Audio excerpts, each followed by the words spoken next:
रहने को सदा दहर में आता नहीं कोई, रहने को सदा दहर में आता नहीं कोई, तुम जैसे गए ऐसे भी जाता नहीं कोई।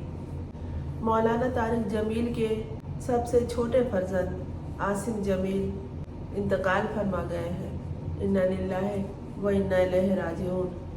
पुलिस ज़राए का कहना है कि उन्होंने ख़ुदकुशी कर ली है, जबकि दीगर ज़राए से जो ख़बरें मिल रही हैं वो ये है कि उन्हें गोली मारी गई है, उन पर कातिलाना हमला किया गया है।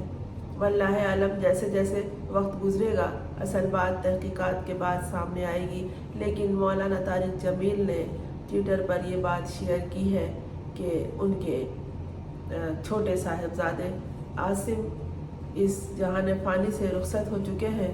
उनके लिए दुआ की जाए और इस मुश्किल घड़ी में उनके ख़ानदान को याद रखा जाए।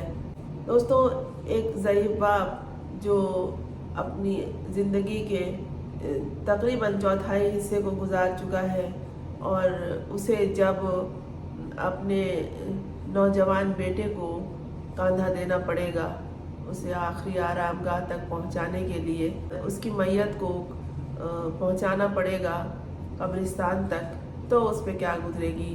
हमारी दुआ है कि अल्लाह उन्हें सब्र, हिम्मत और इस्तिकामत अता करे। ये दुख वही लोग जान सकते हैं जो ये समझते हैं जब किसी औलाद का इंतकाल होता है और माँ बाप हयात होते हैं।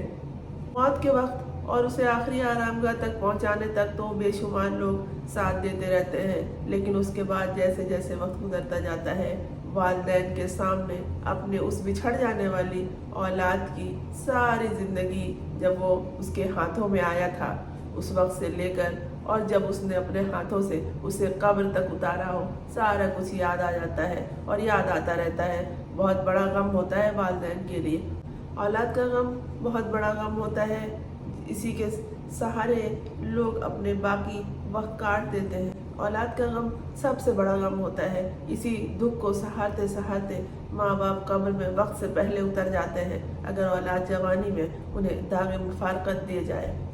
बेशक हर ज़ी रूह को जो इस दुनिया में आया है उसे इस दुनिया को अलविदा कहना है। कोई वक्त से पहले चला जाता है और कोई बाद में, कोई पहले आता है और आखिर में जाता है और कोई बहुत बाद में आकर सबसे पहले चला जाता है। हम नहीं जानते कि किसका कौन सा वक्त मुकर्रर है।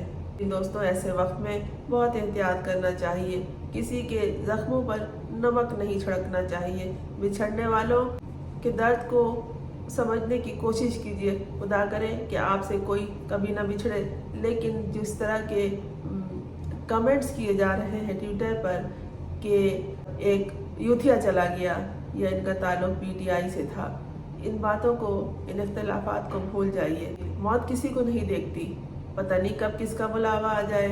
अपनी दुआओं में इस नौजवान को जो अपने वालिदैन को छोड़कर चला गया है याद रखिए। कहा जाता है कि मालूज़र औलाद के ज़रिए हम तुम्हें आजमाते हैं, और वाकई ये मौलाना का इम्तहान है। उन्हें इस इम्तहान में पूरा उतरना होगा। अल्लाह उन्हें इस्तिकामत, सब्र, हिम्मत और हौसला अता करे। आमीन।